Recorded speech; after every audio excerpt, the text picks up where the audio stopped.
രാവിലെ നല്ല വെള്ളമോത കിട്ടിയിട്ടുണ്ടായിരുന്നു. അപ്പോൾ അത് കറി വയ്ക്കാമെന്ന് വിചാരിച്ചു.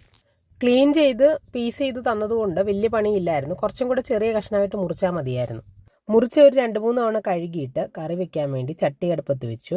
എണ്ണ ചൂടായപ്പോഴത്തേക്ക് ഇഞ്ചിയും വെളുത്തുള്ളിയും ചുമന്നുള്ളിയും കൂടെ ചതച്ചല്ല കുറച്ചൊന്ന് അരച്ചെടുത്തു. അത് ചേർത്ത് കൊടുത്ത് നല്ലോണം ഒന്ന് മൂപ്പിച്ചെടുത്തതിന് ശേഷം മുളക് പൊടി ചേർത്ത് കൊടുത്തു. 3 ടേബിൾ സ്പൂൺ മുളക് പൊടിയും ചേർത്ത് കൊടുത്തു. 4 ടേബിൾ സ്പൂൺ മല്ലിപ്പൊടിയും ചേർത്ത് കൊടുത്തു. പിന്നെ ഒരു 1/4 ടീസ്പൂൺ മഞ്ഞൾപ്പൊടിയെ ഒരു നുള്ള ഉലുവാപ്പൊടിയും കൂടെ ചേർത്തിട്ട് നല്ലോണം ഒന്ന് ഇളക്കി. പൊടിയെല്ലാം മൂത്ത് വന്നപ്പോഴത്തേക്ക് വെള്ളത്തിൽ ഞാനൊരു 2-3 കഷ്ണം പുളി ഇട്ടിട്ടുണ്ടായിരുന്നു. ചൂടുവെള്ളത്തിലോ പച്ചവെള്ളത്തിലോ എങ്ങനെ ഇട്ടാലും മതി, കുഴപ്പമൊന്നുമില്ല. അതും കൂടെ പൊടി മൂത്ത് വന്നതിനകത്തോട്ട് ചേർത്ത് കൊടുത്തു.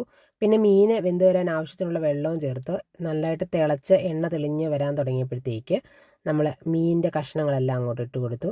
കൊണ്ടുവന്നതിനേക്കാട്ടിലും ഓരോ പീസിനെയും കൂടെ ഒന്നും കൂടെ ഒന്ന് മുറിച്ചെടുത്ത് കേട്ടോ. കുറച്ചുകൂടെ ചെറിയ കഷ്ണമാക്കി. വലിയ പീസായിട്ടായിരുന്നു കൊണ്ടുവന്നിരുന്നത്.